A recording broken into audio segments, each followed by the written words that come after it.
nami nguzama.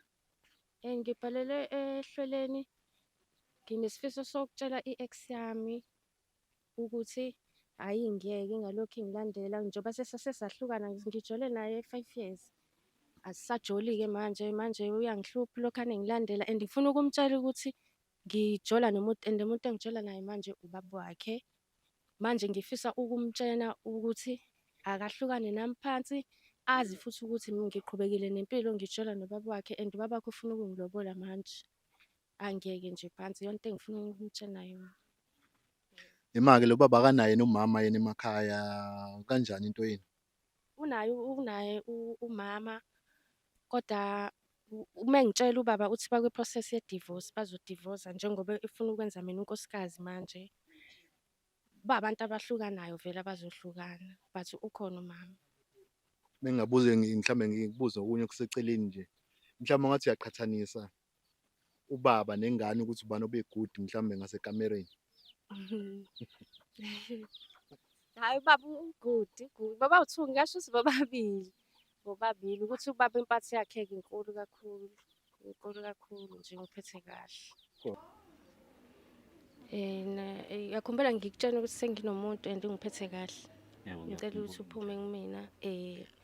Bengifuna ukuthi lowo muntu-ke lowo ubaba wakho lo okuzalayo and uzongilobola nje. Awuphindi ubani? Ubaba wakho.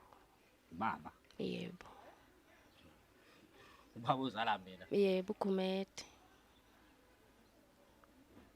uGumede? Yebo. Umaze lapho uGumede?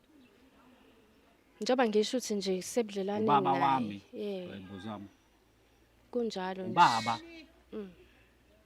Aya ngiyikholwa-ke lento ongitshela yona ukuthi uhlangana naphi nobaba? Njengoba ngisho sisahlangana ku-Facebook. Facebook nobaba. Sinonyaka nje manje sizwana. Wena-ke pho imali. Ubaba no-Facebook. Madoda umuntu ngathi uyamazi. Uwazi ubaba wena ku-Facebook naqomana wathandana naye. Kunjalo nje. Manake zami. Mothi uthando lwakhe. Uthando ukuthole kanjani ningathandani? Phela ngimnikezile ithuba ngoba kade ecela nje ukuthi ngimnikeze ithuba, ngamnikeza ithuba ngabona futhi ukuthi hayi ungiphatha kangcono kunawe.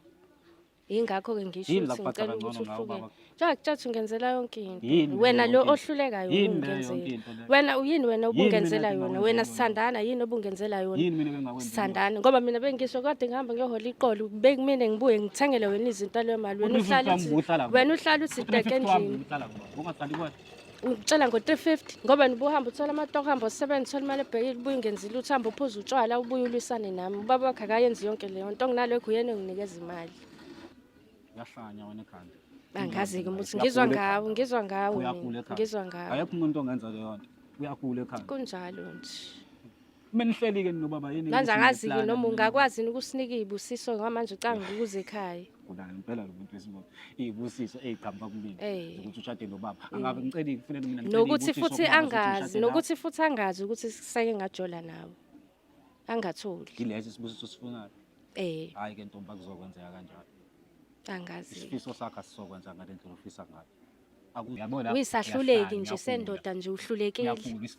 Uhlulekile nje uyisahluleki nje sendoda. Ongabona ungalala nengane aphinde azolala nobaba. Isifebe singenangqondo awunasimilo. Ungiphethe kahle. Okusalayo ungiphethe kahle. Wena unamaplani wena. Yini? Kuningi njengoba ngifunda nje esikoleni ngikhokhelo yena. Kuningi. Uyagula wena. Uyahlala. Uzongakhela ngisho nomuzi wami othi mina ngoba ngeke ngiyolala emzini wama wakho. Imake mama ngeke ngakubuza ngendaba yasekamereni.